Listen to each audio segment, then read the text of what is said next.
Hey, Matadors! I know it's spring break, but student support just can't wait. And so I'm here today with Ms. Brady from the College and Career Center, and we're going to talk to you a little bit about what supports you have available for college and career during distance learning. Before we get started, I want to point out that what we're talking about today really falls under student support. So today we're having a conversation specific about college and career, but we'll have some other conversations about some other areas of support at Miramani during distance learning in upcoming screencasts. So let's ask Ms. Brady some questions. First of all, people really want to know, what are colleges saying about distance learning and about the adjustments that schools are making right now? Ms. Brady? Hi guys, how are you? Nice to see all you Matadors. It is the time where I'm sure all of you are at home and feeling disconnected, so hopefully this is a way that we can connect with you and give you some good information about what's out there. So colleges that I've spoken to, and I've reached out to about 30, 35 colleges recently, have basically been saying that what they really want to see is the health and wellness of our current students. So I know a lot of people have on their mind what's going to happen next year, what happens when I go to apply to college, but really I think what you need to know is that their college's first and foremost concern is really about the wellness of you guys as we go through this pandemic. That being said, one of the things that they also want to make sure that we take care of is that we are giving the resources to our students that they need to be successful both at home and during the college application season next year. So rest assured, everything is going to be okay. We are here with you through the whole thing. I am in constant contact with the colleges and with my colleagues across the district. And as soon as we get information, we will be sure to share it with you. Because it's important for you to understand that no matter what we do, it's got to be a fair and equitable process. And if you have any specific questions, you can always reach out to me. I am obviously available via Zoom and anything else that you need. So that's a big question that students have right now about grades and transcripts. Can you tell us any more about what you're hearing about that, Ms. Brady? So when I've spoken to the colleges, and I've spoken to colleges both in the state of California, I've spoken to some private colleges outside of the state, as well as some of our highly selective colleges, and the consistent message that I am getting from them is they want to make sure that whatever our district decides is the best policy for us is the policy that we put in place. So they're being very accommodating and respectful of whatever policies that we have. So whether we go credit, no credit, whether we go letter grades, they want to make sure that whatever policy we put in place is beneficial for all of our students and that it's a blanket policy across the board. So again, getting back to the fact that we are really trying to look at all students and accommodate them the best that we can. And the colleges are understanding that this is not just a situation that's occurring in California. This is an international situation. So all students who are going to be applying to school over the next 3 years really are going to be faced with this second semester of what happens with our grades, and the colleges are being really accepting and understanding. However, they are also saying that at the moment, some of their biggest focuses are on their current students and on the students they just admitted. So although there is not a formal policy in place, they're really working with all of the individual districts across the nation and internationally to make sure that they are respectful of what we decide to do as a district here. That's really interesting. Thanks for the clarification, and we're going to look forward to hearing more as we know more. So how will we communicate our district policy to colleges? How does that look? So some of you may or may not know, but that with every application that goes out from Miramani students and again across our district, there's something called a school profile that is sent with those applications and those letters of recommendations from counselors. And essentially what the school profile does is it talks about our school, right? So it talks about our town of Orinda. It talks about the classes that we offer on an honors and an AP level. It talks about the schools that we have recent alumni attending, as well as our athletics. There's a whole lot of information out there. And so what the purpose of the school profile is, it's to give people the understanding of what it looks like to be a student at Miramani. And so what we will have to do is we are going to need to update that school profile next year and years going forward with how we as a district chose to handle specifically grades with regards to our applicants and our current students. So we will be sure to do that. We are actively working on that now at the district level and at the individual school level. So you're covered on that one. They'll know what we did.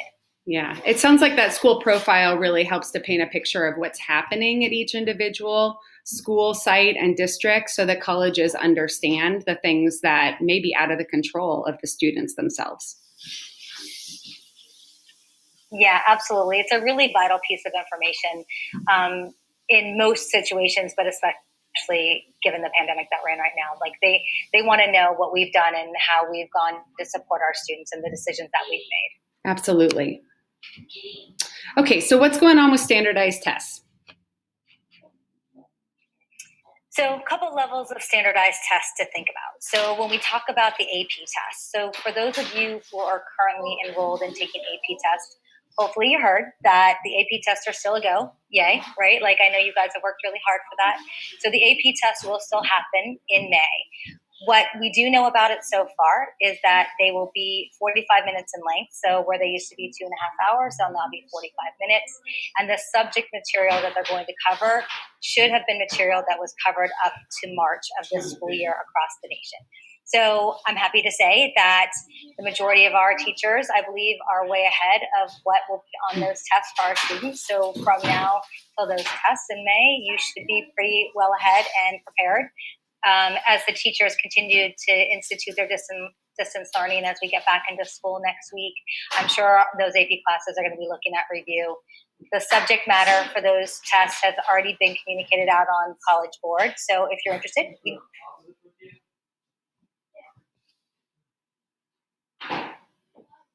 what we don't know yet is exactly when those AP tests will take place. So April 3rd is what College Board is telling us they're going to use as a date to push out all of that information on testing. So stay tuned. We are very much in tune with that. So we will be sure to connect you guys to any information that we have. With regards to SATs and ACTs, at the moment, they have been canceled through May. We do not have any conversation around what is going to happen with the June test dates for both SAT and ACT. So right now, if you're currently enrolled for those, the plan is to still take them. Should that shift, ACT and College Board are both looking at what they can do to accommodate your students. So whether it's adding more test dates over the summer, whether it's adding additional locations to take tests during the original test dates in the fall, we're waiting to hear on that. The other side of this is the colleges are also starting to go test optional for next year. So for instance, like most of the state schools in Oregon have decided to make test optional the way to go for the application year next year and likely for the year after as well. So just know that both us in our district, College Board, and even the colleges themselves are really talking about the best way to handle this so that you guys don't feel the stress that might come along with feeling as though you haven't taken one of those tests yet. Okay, that's a lot of information. My internet was a little unstable at the beginning of that, but I think all of it got through. Things to know, we have some upcoming AP tests. They'll be shorter and accommodated for our at-home learning conditions. Your teachers are eager to get that information so that they can help you prepare. SATs and HCTs continue to adjust, and we will continue to adjust around them. And hey, good news, juniors, you don't have to take state testing for California this year. So a little piece of good news about standardized tests. So what can students do now, Ms. Brady?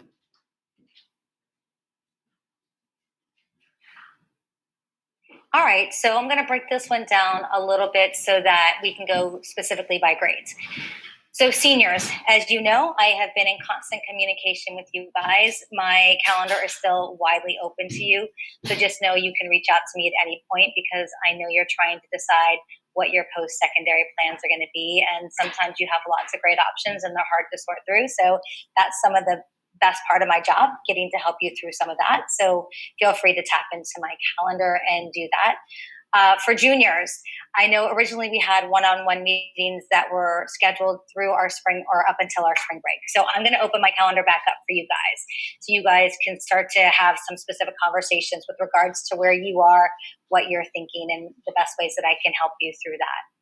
For sophomores, you guys are supposed to be coming into my office through the month of March. And so I'm sorry that I'm not going to get to see your faces in person, but I'm still going to bring that presentation to you. I will put it together and it will be out sometime in the next few weeks. And essentially, it's going to be walking you through various steps of Naviance, how you can start to utilize that, and some of the assessment tools that are there that you can take advantage of. For freshmen, I know this is a big bummer, a big bummer to end the end of your freshman year this way, but just know that what I want you guys to do is to relax. You have a lot of years ahead of you. Don't stress over the things that you can't control, and maybe try and find something creative and innovative that you can do this summer that you might not have done otherwise. That's maybe good advice for all of us. Thanks, Ms. Brady. And then lastly, can you review for us the resources College and Career will have available for students? Sure.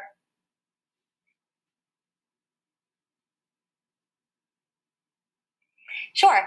One of the things that you guys can do, you might not do it much now, but just know that it is a great resource for you. My website on the Miramani website, so the College and Career tab, which falls under counseling and college and career, has a load of information, including resources that you can start to tap into. One of the things that I'm going to be looking to do over the next several weeks is to use that as a main vehicle for communication. So anything that you might want to know about, I will try and put all the resources available that I can find on there for you. The other thing is that I mentioned earlier, there are definitely opportunities to schedule one-on-one meetings.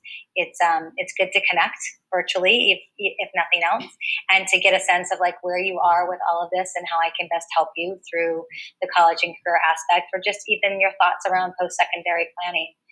I also tend to send out some grade-specific emails. At the moment, the major focus of those is towards the juniors, since they're the ones who honestly would have been in my office and communicated to most regardless of what we're going through right now. So I'll continue with that, as well as helping the seniors get to the end of the decision-making process and their planning, because they worked really hard to get there.